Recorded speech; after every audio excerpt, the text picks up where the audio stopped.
Good evening. Sorry I can't tell you any more about the Kempf story from Victoria, but be sure to watch the 6 o'clock news to get the details. Tonight on Webster, I'm going to deal, said he, making a little bit of a smart aleck remark, with both international and internal affairs. But first, here's Ted with a rundown. If male superpower leaders can't agree on global nuclear disarmament, can women do any better? The World Congress of Women thinks it can. Tonight on Webster, Elena Kamenetskaya, Soviet lawyer and expert on international space law, and Connie Van Praet, American director at the Institute for Security and Cooperation in Outer Space. But first, BC hospitals are doing more organ transplants than ever before, giving more and more patients a second chance at a healthy life. But more donors are always needed. Tonight, Webster visits and talks to the doctors and patients at Pacific Organ Retrieval for Transplantation, PORT. I am in the old Heather Pavilion of the General Hospital. This organization called PORT, Pacific Organ Retrieval for Transplantation. Now, we've always done kidney transplants here. But what's going on now? Are we really going to go for broke and go into all the major transplantations that can be done at all? Will the government pay for it? That's something else later on. But a new system has been set up under PORT, and I want you to meet Dr. Roger Sutton, who is the acting director of the BC Transplant Society and head of nephrology at the UBC. UBC and VGH, yes. Okay, now, I'm a little hesitant about doing this PORT because of my own old-fashioned background. How widespread are you going to be in looking for organs? What kinds of organs, apart from the kidneys I know about? Yeah, well, this is a provincial development, so geographically it's throughout BC. When we get a donor, a potential donor of kidneys, that's also a potential donor of other organs. We're interested in solid organs in the PORT program and the BC Transplant Society, and that includes things like liver, heart as well. At the moment, we don't use those in BC, but we frequently retrieve them for other programs in other parts of Canada and the US. Just let me go through this. Kidneys we do? We do kidneys. Livers? No, we don't do livers or hearts as yet. Lungs? No. Pancreas? We've done one pancreas only. Eyes, of course, cornea. Cornea we've done for a long time, Is yes. that the commonest kind of transplant of tissue? I suppose it is, yes. Skin and bone? Yes, we do those as well. Now, so therefore, apart from setting up PORT for the retrieval of organs, does that make us a supplier of donor items to other parts of North America?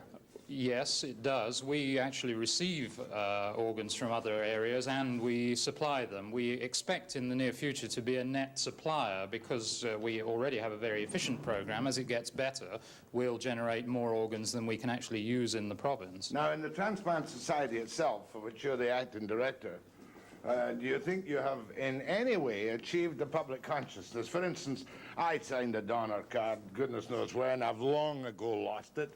And touch wood, were I to drop dead today, you wouldn't have permission to take any of what's left of my organs, would you? Well, we don't need your organ card to take your organs. We need your next of kin's permission. It doesn't matter if you lost your organ card. The main reason for having an organ card is that it's made you focus on the issue, and hopefully it's made you discuss it with your next of kin so that they know when you die that you're a willing donor. So it doesn't matter if that document really of itself isn't sufficient to allow us to use a donor. We always ask the next of kin as well. Yeah, because the next of kin owns the body. That's right. To be quite honest That's about right. it. So therefore that means that organs are going to be retrieved and collected and shipped to the hospitals in Vancouver which can do these transplants. That's right. Mm-hmm. Interesting proposition. You have an administrator here. Yes, I do. I have Mr. Mel Cohen, who's the director of the organ retrieval program, which we call PORT.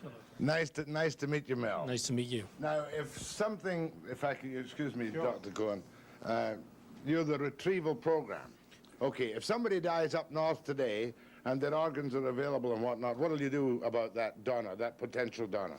After we've evaluated the patient to ensure that all the tissues are viable, we would then speak with the next of kin, make sure we get their permission, and then we can work one of three ways. We can have the local teams do all of the removal. We'll have technical staff go up there, retrieve the organs, bring them back to Vancouver, and distribute them accordingly to set protocols from the center.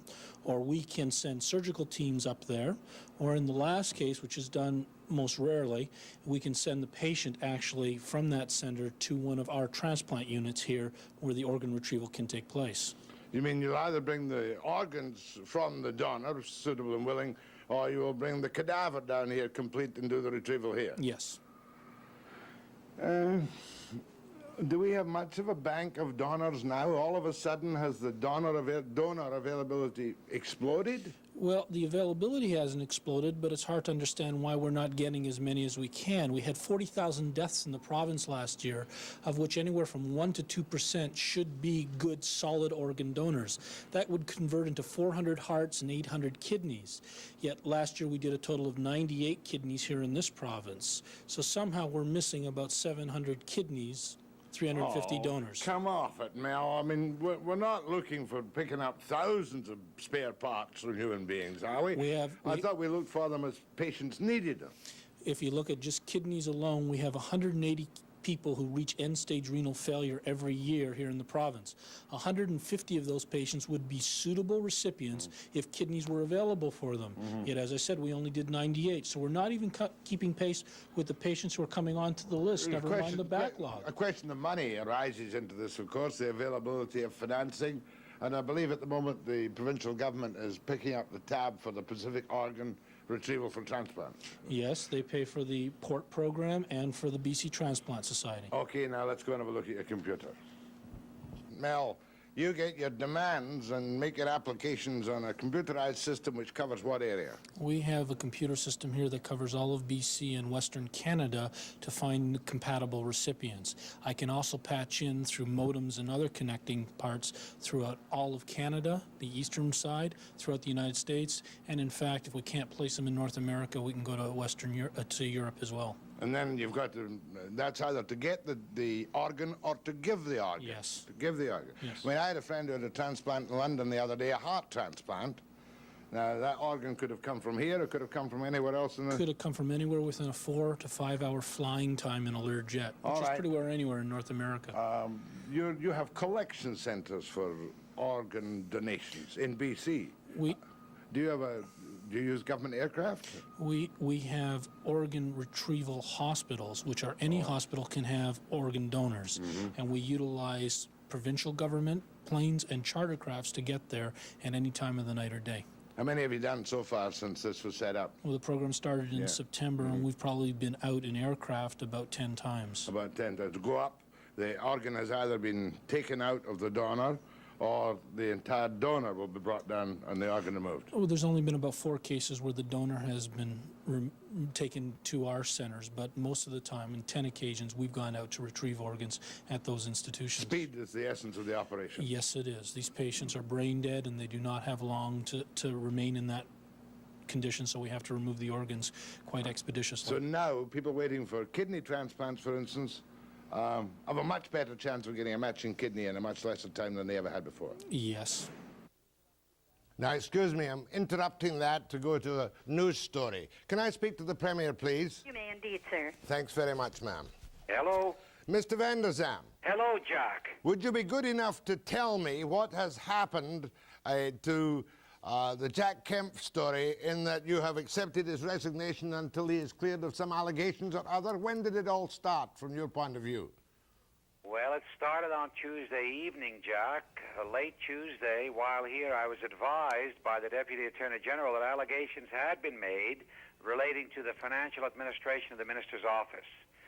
So after I was told as to the nature of these allegations, I instructed the Deputy Attorney General to pursue the matter further while I was away in Victoria, or pardon me, Ottawa, and to report immediately to me on my return. So last night I called, I was further advised as to what their findings, and I met this morning with the Attorney General's deputy, and I decided that we had to take further action on the allegations. And the action that I decided upon was that we do a full investigation through the Comptroller General's Department, Mr. Marsman, and have him report, perhaps in a couple of weeks, I'm not sure just how long it'll take, and to then make the report fully public.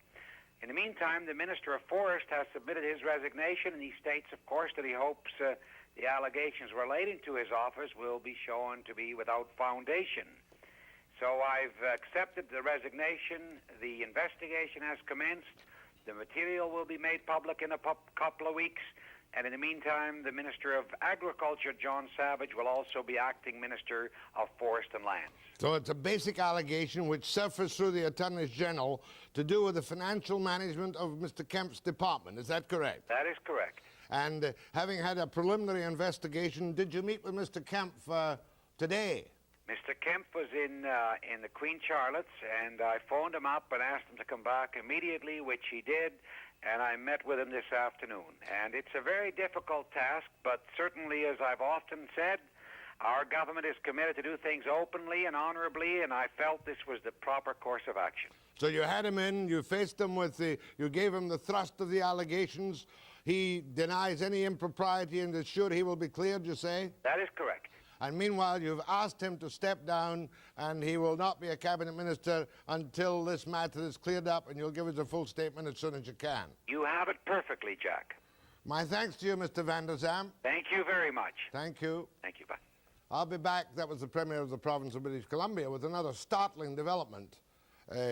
Today, the resignation of Jack Kempf, the Minister of Lands and Forests, over some allegations, we don't know the details, of financial mismanagement within Mr. Kempf's department. There will be an investigation, a full statement, and in the meantime, John Savage has taken over as the acting Minister of Forests while this matter is straightened out. Now I'll be back with Port again after the break.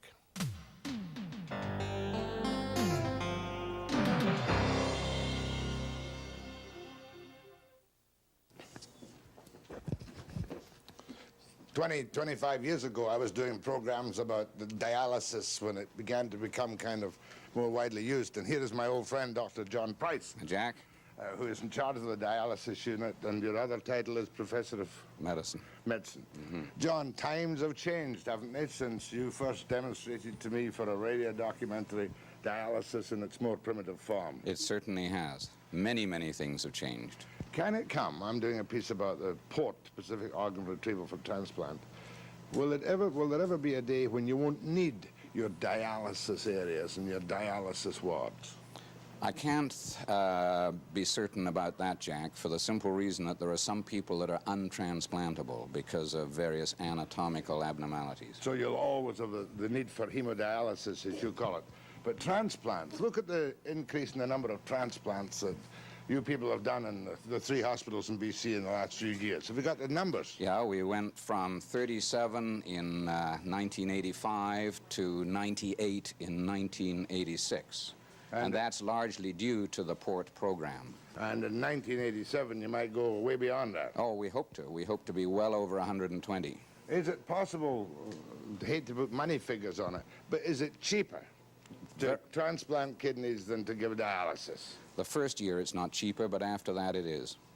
The only problem is that the drug that we now use for preventing rejection has become extremely expensive, and that costs about $6,000 a year. In other words, it's about $40,000 a year for dialysis and about $10,000 a year for a successful transplant. Yes. And the ratio of success in kidney transplants is what? The successful rate at 1 year is about 75 to 80% for cadaver transplants and about 95% for living-related donors. Yeah. Now, what ages? Can I ask you, is there an upper age where you don't get a transplant? No, there's no upper age where you don't get a transplant, but your chances of the transplant being successful diminish rapidly once you get over the age of 50. And speaking of successful transplants, here's a young man whose name is? Mike Bernardo. Mike. Where are you from, Mike? From here. From here in Vancouver? Burnaby. Yeah. Burnaby? Yeah. How many years were you in dialysis? 12 years. 12 years? Yeah. How many times Twice a week. Twice, 24 hours a week. 24 hours a week, you had to come in and get your hemodialysis? Yes. And then what happened? Then I had a transplant in 81 or 82. I can't remember. 2 or 3 years ago. Yeah, right. And how are you now? Okay. No more dialysis? No more, no. Back to pretty fit all the way around? Oh, yeah. And that gives you an extra 48 hours a week that Yeah. you don't have to come for dialysis. That's right, yeah, more freedom. So what do you think of the organ transplant program? Oh, it's great, you know. Terrific. Yeah. Very nice of you Thanks to a lot, talk eh? to me. Thanks very Thank you. much. Thanks, John. You're very welcome, Anything else Jack. I should know about this part of the operation? No, I don't think so. We're getting more and more computerized in the way we run these programs, and that makes things very much more satisfactory. And Ralph has been on dialysis since when, Ralph? Ralph, how long have you been on dialysis? Since 1966. 66. That's 21 years. That's right. How many times do you come in for it? Twice a week. And you live locally? I live in Surrey. You live in Surrey. Yeah. And you just come in, you spend 24 hours here, dialysis. Nowadays I spend 7 hours here a day, and then I go home. Go home and carry on your normal life. Correct. Well, thanks very much, Ralph. Best of luck. Thank you, Nice to meet Mr. you. Webster.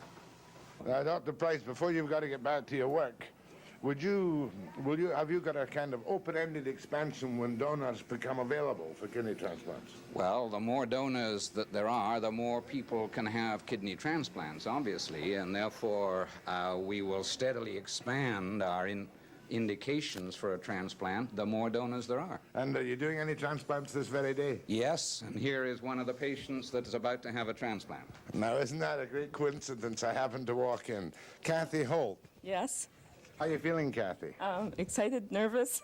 A little bit trepidatious, eh? Yes. But it's got such a great record. Have you been in, you've obviously got some kind of kidney trouble. Yes, I had polycystic kidneys. They've been removed now. So. And have you been in dialysis too for a long while? Yeah, just about 2 years. 2 years? Yeah. And you're going for your organ transplant this very day? Yes, I am. I'm Yes. sure it'll be a great success. Oh, I sure hope so. You look well, mind you, I must tell you thank that. you. For somebody who's going to have an operation this afternoon. Thank you very much. Kathy, where do you come from in BC? Surrey. From Surrey. Yes. Best of luck, Kathy. I'll Thank come you back very and see you after you're through the operation. Okay, I'd like that very much. Thank you, Kathy. Now I'm going to meet this patient over here whose name is? Jeff. Where are you from, Jeff? Kamloops. From Kamloops. Jeff, you've had a kidney transplant. Yes, a while ago, earlier last month, and unfortunately it didn't work, so they had to take it out. I got quite sick and everything, so they had to take it out. But now, anyway, with the new system and the more availability, you'll be scheduled for another. Yeah, I would hope to try again. And in the meantime, will you stay in hospital until then? No, I'm going home this Thursday, I think. And then you'll go on the dialysis again? Yeah, back to regular dialysis until I can get another kidney. Good. How long had you been on the dialysis? About a year and a half now. Yeah. Well, this new system certainly makes the availability of donors a lot better than it was before. Well, I don't know too much about it, but it seems to be helping a lot, I guess. Best of luck. Give my regards to Kamloops. Yeah, thanks. Well, Dr. Sutton, a few more words with you. I must say I'm impressed with the scope of the overall plans and what you're doing here. But what's the long-range objective? Is this purely to supply clinical services in feasible transplants for acute patients in the major hospitals in British Columbia? Well, that's a major purpose, but we do have another unique opportunity in this province because of the BC Transplant Society, which is to create a major transplant centre for the country as a whole with a research component as well as just the provision of clinical services. And in order to do that, we need obviously to do some recruiting, and we have the opportunity to do that through the BC Transplant Society. Far be it from me to raise the question of cost, but heart transplants cost hundreds of thousands of dollars, it would seem. We haven't quite got to that stage yet, but should we be in the business of major heart and lung, pancreas transplants as well as the other ones we do? Well, I think it's very clear that the demand for those other transplants is going to be so great in Western Canada that there's going to have to be a centre, if not in Vancouver, at least in Alberta or BC, and we'd like it to be in Vancouver. There are going to have to be heart transplants, kidney transplants, etc. in the Western provinces. Is there not a danger, perhaps, that you might be overwhelmed? I'm very impressed with your system, but you might just be overwhelmed with organs which you'll reject. I mean, as too many, too quickly. That hasn't happened anywhere else in the world. There's always a greater demand than a supply of organs. I think if that does happen, we'll all be delighted and there'll be lots of willing recipients for the extra organs all over the place. So it's, this is run, the port is run by the provincial government and BC Transplant Society as well. The society is the body that Port is a part of. The society was a Ministry of Health created organisation, the BC Transplant Society, which has existed for a year or so. Well, I don't myself need any spare parts at the moment, but I wish you, only for selfish reasons, the very best of luck. Well, thank you very much, Jay. Thank you very much, Dr. Roger Sutton. Now, by sheerest coincidence, Anne Munro of the Kidney Foundation is here just to round up the program with a little pitch. March is Kidney Month in Canada, and we're looking in BC to raise $200,000. So we'll be knocking on your door this month, and we'd like you to give and give generously. $200,000? Yes. It's nothing when you say it quickly. Say it fast. My thanks to Anne Munro of the Kidney Foundation, and my thanks to all the people who cooperated with my little attempted explanation of Port Pacific organ for retrieval for transplantation. Clumsy one. And I must give you a little medical bulletin on Kathy Holt, the woman who got the new kidney. She is doing fine, stable and improving every day. And I shall be back after the break.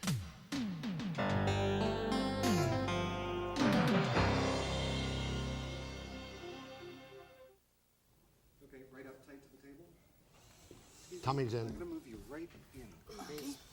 Well, you're just a young one, 28. Name Don't say God. that. No, I won't say Trying that. to be credible here. Oh, no, you're credible. Right.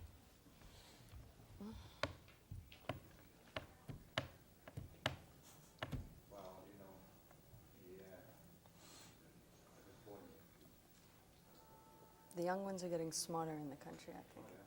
They're sick of hype. They're sick of TV.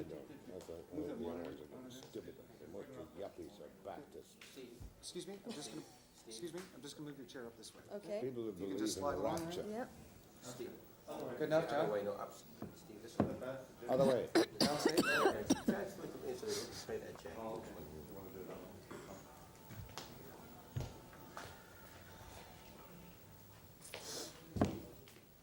You see, you can't be too impressed by what our media shows, you know. Oh, shit. I'm not very impressed with what I do either. What did you just want out of the way? Done some very good stuff in my day, but I'm sliding down the slippery slope to quit. Why is that? All bullshit. How's that for the monitor, Jim? You need a revival of spirit. That's right. Is that monitor The most okay now? exciting times in our life. Oh, yeah. Mhm.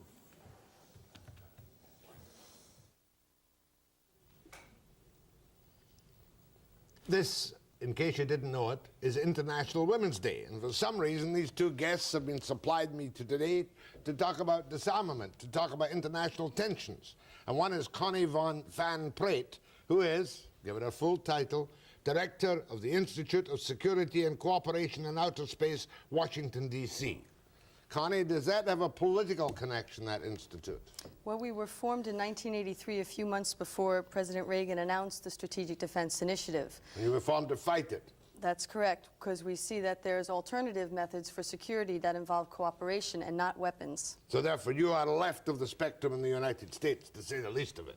I guess you can say that, yes. And I'm honored tonight to have a Soviet Union lawyer and senior researcher, Elena Kamenetskaya. Where are you from, Elena? Well, I'm just from Moscow. And you are at the Institute of State and Law, Yeah. the Academy of Sciences of the USSR. That's right, you are, yeah. Excuse me for a moment while I give you a broad political question. What do you think of the performance of Reagan on the Iran arms scandals? Well, I think it's an attempt to put some confidence back in the presidency, but unfortunately we haven't answered any hard questions, and the media is only scratching on the surface. And we have some major problems on how we conduct national security, so we need still to look at the solutions. Now, can I ask you what you think of the Iran arms scandal? The Americans trading arms for hostages with their, quote, enemies. Well, as you see, as a lawyer, I can just tell that it was a violation of national legislation of the country. Well, it was, as Mr. Reagan said, a mistake. The problem is whose mistake it was. Now, back to you with the general question. Maybe I'm being too soft, but it seems to me that Gorbachev is winning the propaganda war against the Americans. Would you interpret his recent offers to ban the medium-range missiles in Europe as a great victory? Well, you see, I wouldn't say just he's winning a war, a propaganda war against America. I hope she's winning peace. You mean we should believe him, should we? Yes. You see, I personally trust him greatly, and I can tell you that my people also trust him. And what is very important for me, and I saw it in Great Britain where I was just last April, and here in Canada, that many people here believe him. And this is very important. But we are led to believe that whatever comes out of the Soviet Union is the party line for appearances only. You would agree that that's what we're led to believe? I say we were led to believe some of that, yes. Some of that. But is it a genuine move to... Yeah, absolutely, yeah, right you are. You are very right just in putting this question. It's a genuine move. It's a move of the whole population. I would say he is very right, yeah? He's very correct in expressing the move of the whole population all over the country. Now, the surprising thing, if I get the offer correctly, and you'll correct me if I'm wrong, is that when Gorbachev made this offer to withdraw medium-range missiles from Europe, he did not any longer connect it with the cutting down of the Star Wars, did he? Right, because they're focused just on the medium-range missiles in Europe. But previously, he had insisted there would be no moves whatsoever. Yes, if you mean Reykjavik, right, you are. Yes. In Reykjavik, just he put the idea, he put forward the idea to connect all these issues, strategic armament, medium-range missiles in Europe, Star Wars all together. And I would say now he put a new idea to separate these issues. And, well, you see, the effect is that in Reykjavik, Gorbachev and Reagan were very close to conclude the treaty just on medium-range missiles in Europe. So now he decided, well, to begin with this and to continue really all I'll other come back issues. to you on democratization, but meanwhile, you are of the view, I presume, that all the Star Wars experimentation and preparation should be wiped out. Well, what we're saying is that there should be alternative directions researched and developed. The Strategic Defense Initiative represents the same old game of escalating the arms race. And I don't see how we are securing the American people and the allies when we're putting up a system, while some supporters might say would protect us, if it's viewed as something that has first strike capability, as the Soviet Union sees this, this doesn't make our people any more secure. And I would mention that at this day and age, we have the best technology available to verify arms controls. These are not mute points. And we can go on a strategy of using outer space for global security, but we can't do that when we escalate arms into outer space, because they complicate the job of the militaries that are performing verification. And so there's cooperation. Star Wars techniques are okay if they're only used for verification of what your quote enemy is doing or not doing with his defensive or offensive missiles. No, sir. The Strategic Defense Initiative is not okay, because this is a diversion from the way our military has been in space. This is a weaponization of outer space, and our militaries have used space for surveillance, navigation, and communication. This is an entirely different diversion from that, where we're actually looking at space-based weaponry. Well, let me be a free enterpriser for a moment, or one of the very many American unemployed. Wipe out Star Wars, wipe out a lot of jobs, wipe out a lot of contracts, wouldn't you? No. You have less people that can work on the exotic technologies in SDI. More people would be able to have jobs, skills, and services if we followed a plan like the National Commission on Space, which was also put together by President Reagan, which involved international cooperation, commercial and cooperative uses of outer space. This is where the jobs are, because all fields of expertise would be involved, not in an SDI. Now, do you speak as an ordinary Russian citizen, or do you have some special privilege for freedom of speech which might not apply to the average citizen of the Soviet an ordinary Union? just Soviet women, I can speak to you. Now, what about democratization? Can you tell me, because we know that the society is much more open than it was 40 years ago, but recently what has happened to make your society more open? Well, you see, democratization, it's maybe a Russian term. It means for us more freedom, more socialism, more critical approach. And the fact is that, well, we consider it to be just a new political outlook in internal affairs. Do you think it'll lead to opposing political parties at any time? Sorry?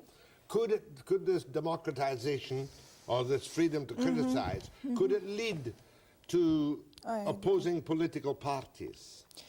You say I don't think so, because as I just see in my country, the Communist Party, and we have the only one, is expressing practically the opinion of the whole country. And what is very important, the idea of democratization was put forward by the General Secretary of the Communist Party, and it was supported by the whole population, because it's just a very important step in the development of the country now. Good. I meant to ask you about your 1 million New Yorkers for nuclear freeze. Didn't you run a campaign like that? That was not a campaign run by our institute, but that happened in 1982, where the peace movement came out in force to support the nuclear freeze resolution. About 10 states had the opportunity to vote on such a resolution, and 11 million Americans turned out for that. What we're seeing now is, instead of talking just about a freeze, we are coming up with the cooperative and positive alternatives. We don't have to just protest what we don't want, but we can now point our fingers to the kinds of things that we do want. And this goes for security.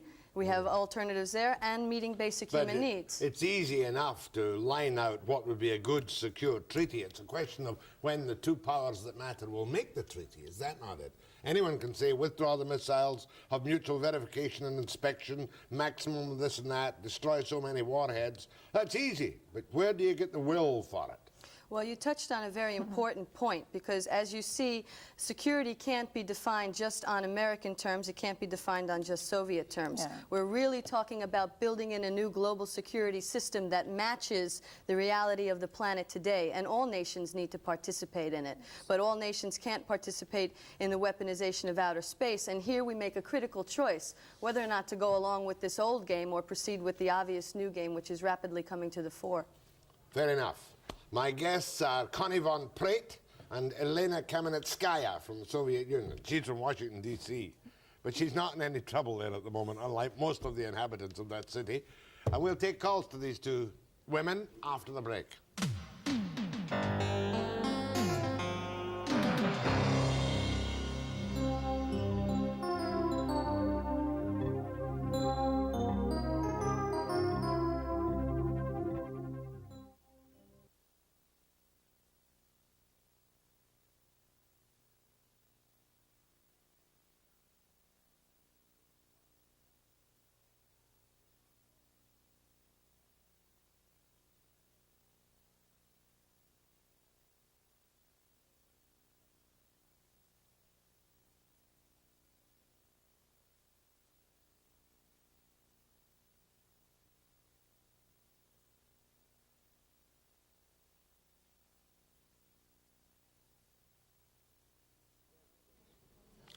Both my guests are members of the Women's International Democratic Federation, second largest non-governmental member of the UN. I've never heard of it in my life before. What is it?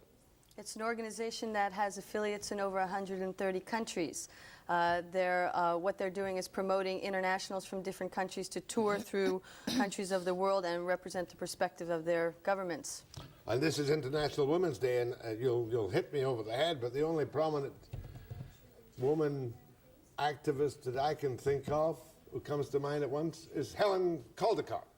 She's wonderful, but I'm not surprised, Jack, that that's all you would know, because there are a lot more women that are coming to the forefront. They don't necessarily have to be stars or leaders, but there's women in every city that are in fact experts in taking the lead. Are there outstanding women proponents of this kind of peaceful coexistence in the Soviet Union? Well, a lot of, many. You've never yet had a woman as the General Secretary of the party, have Well, you? Eh? you see, if you want to know my personal opinion, I think that this is the place for a man, not for a woman. It's too complicated. Yeah. Would you agree with that?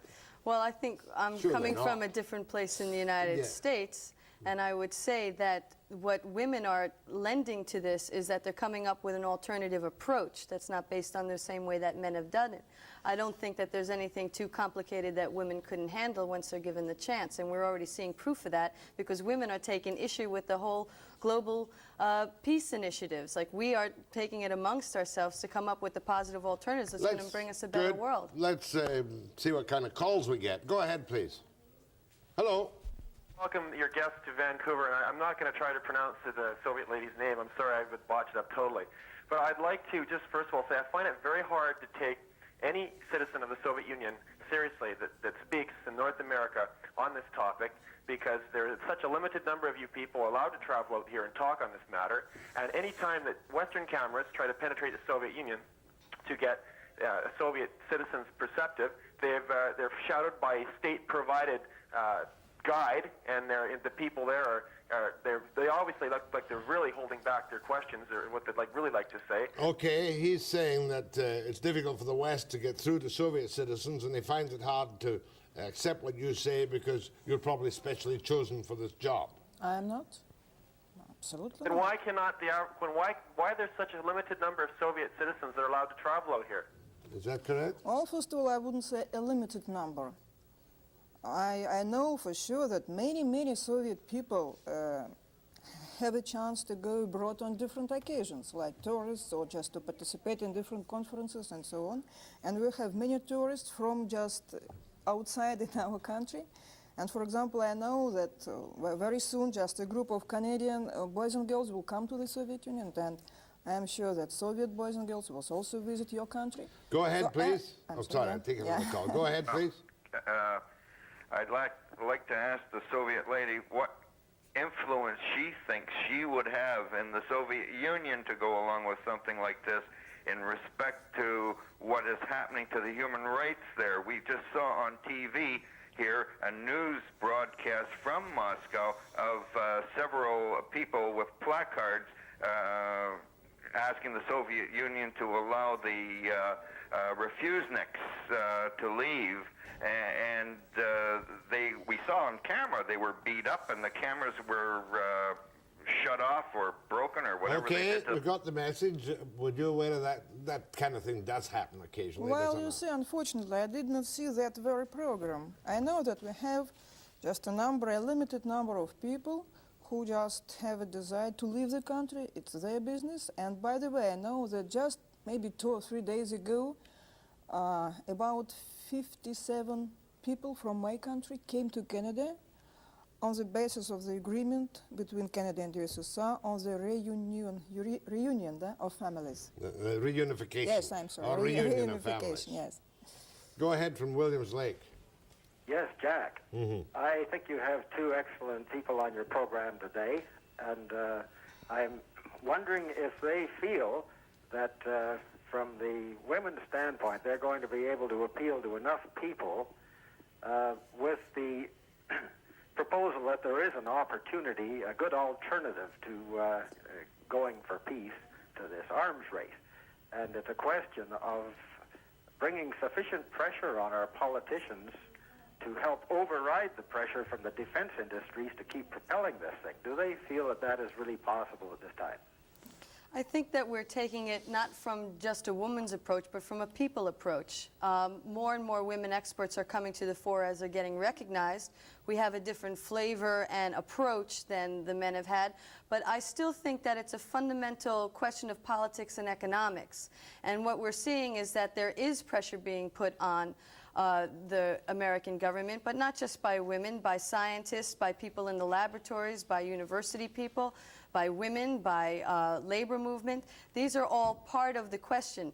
Women have, since the decade of Nairobi, which was dedicated through the United Nations, dedicated themselves to linking up the problems of the planet in unison. And one major thing is stopping the expenditures of billions and billions of dollars into hardware that we hope we never use, and start putting that towards human resources. Now, just by the way, your country has refused to stop testing of nuclear weapons, and your country has just started again.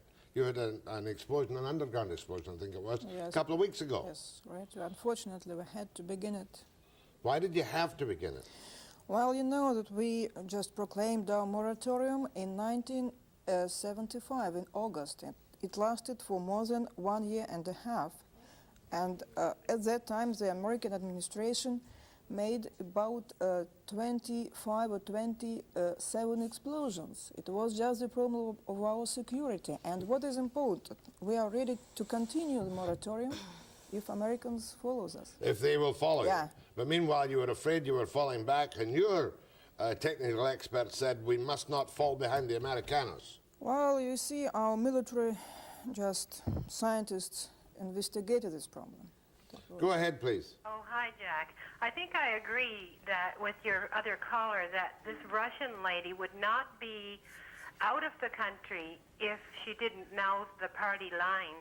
And I really believe that while I don't agree with the Americans for putting this Star Wars thing in the sky, I really feel that the Russians, if they had been first to do it, it would have been, we wouldn't have had all these people. Okay, what do you say to that?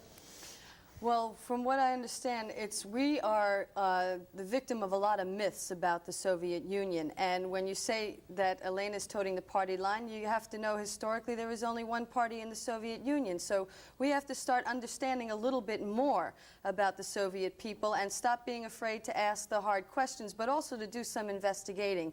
Our approach is that we're not afraid to approach anyone, that content is what matters. And there's certainly a lot of facts out there that speak for themselves.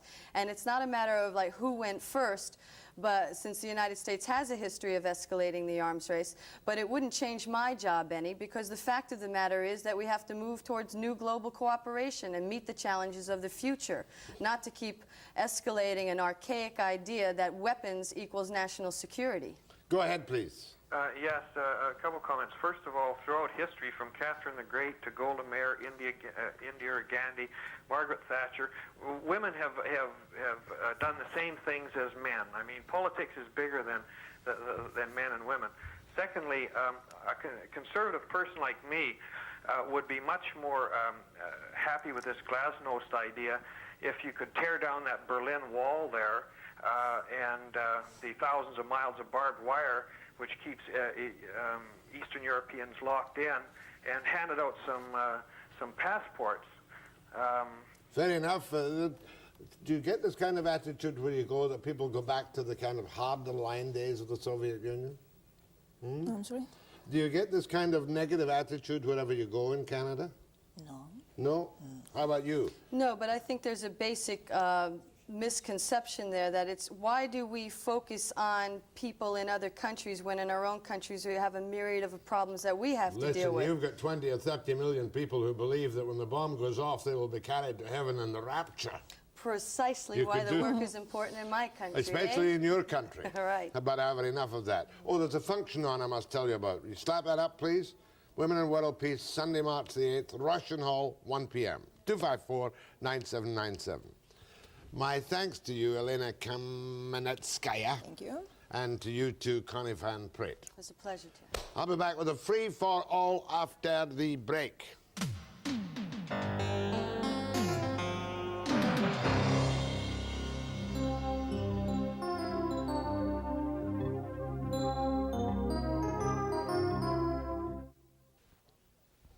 That was a bit of a bombshell this afternoon at about 4:45 when Premier Vander Zalm announced that Jack Kempf, the Minister of Forests in his government, has been asked to resign until he is cleared of allegations of financial, involving the financial administration of the Minister's office.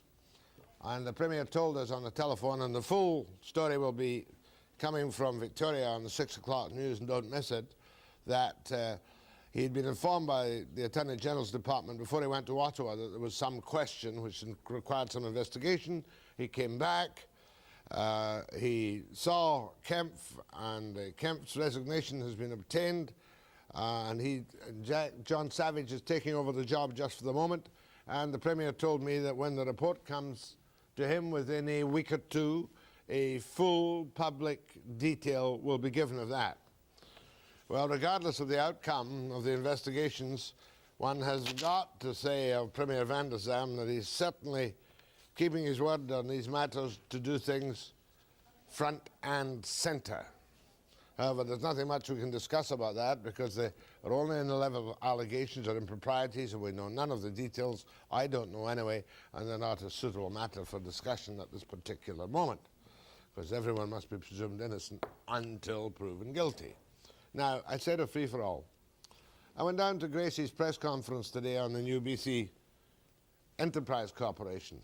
It's an interesting concept, to say the least, but I may go into that, I may not. I'll go to the phones.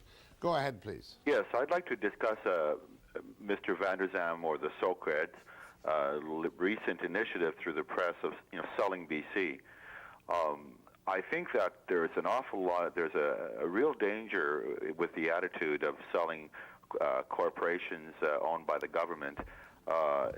It makes me wonder who in BC can afford these corporations, whether it's the only people who make the decisions of selling them off, let's say such as ICBC.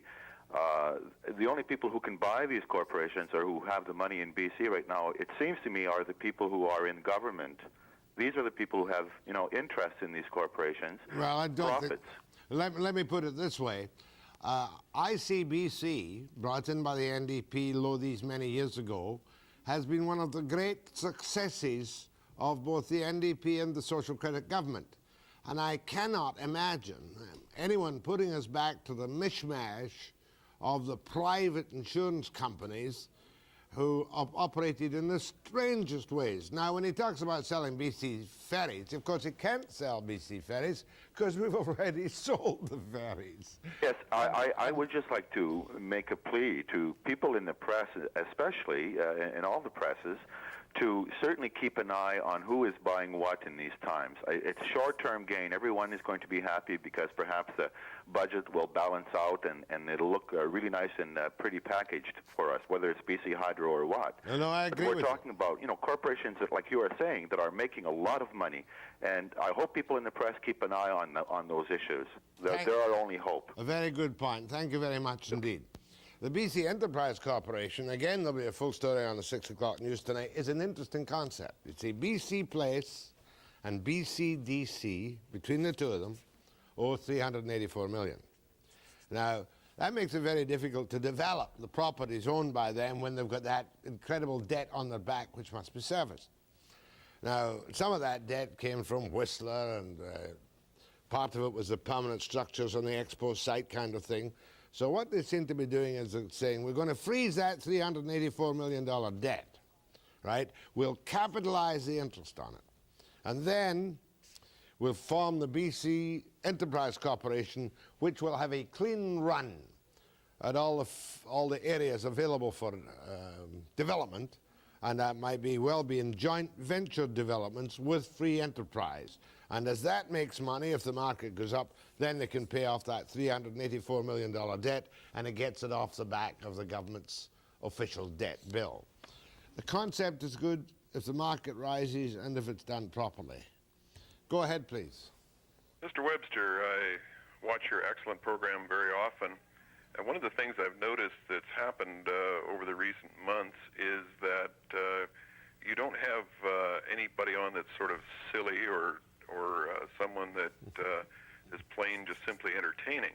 Yeah, that is a problem, finding silly people who can be entertaining between 5 and 6 o'clock at night, except I do the best myself. Well, you're very entertaining and have an excellent sense of humor. I recall one of the most entertaining things I saw on your program was the East Indian fellow with a faker that made the powder. Do you want to see it again? I'd love to see it again. You shall see it again. I think you should have a flake of the week. But tell me, you see, there are flakes and there are flakes. Some flakes, I had a couple of people on the other night who were supposed to be silly and funny, and I damn nearly threw them off the set. Yeah. Did you see those two Australian fellows? Yep. Oh, that was a bad guess on my part. And when you're guessing on people who might be a bit flaky, you're taking an awful chance. I should have pre-taped them and then I could have thrown it away. Of course, you know your business better than I do, but... No, I'll appreciate any suggestions on the telephone, off the air, about flakes who would make you happier while you're preparing supper.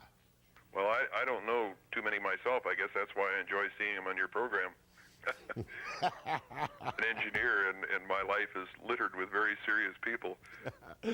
My life tends to be kind of serious, too. Thank you for those encouraging words and pointing out a defect in Webster's programming. Thank you, sir. You've just made my evening. What's happening here? People making signs at me. Go ahead, please, for Victoria. Hi, Jack. How you doing? Yeah, okay. Okay. I just wanted to comment about the Soviet lady you had on earlier on. I'm heading over with a bunch of dancers and school kids to the Soviet Union. Make it quick. Oh, sorry, in the Soviet Union, man, I just wanted to comment on how much cooperation that we've been getting from the Soviet government and from the Canadian government about going over there, doing sort of a cultural exchange. We're going over as youth ambassadors for peace, and we're going to be dancing as well over there with a bunch of the Soviet kids. And All right, do a little jig for me. All the best of luck. I'm glad you called. I'll be back after the break.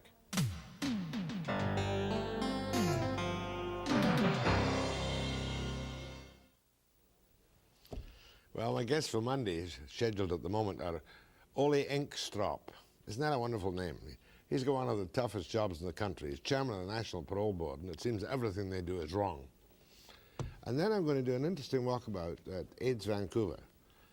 They, of course, they are the support group for the large number of people involved in this AIDS. At Monday at 5 p.m. precisely.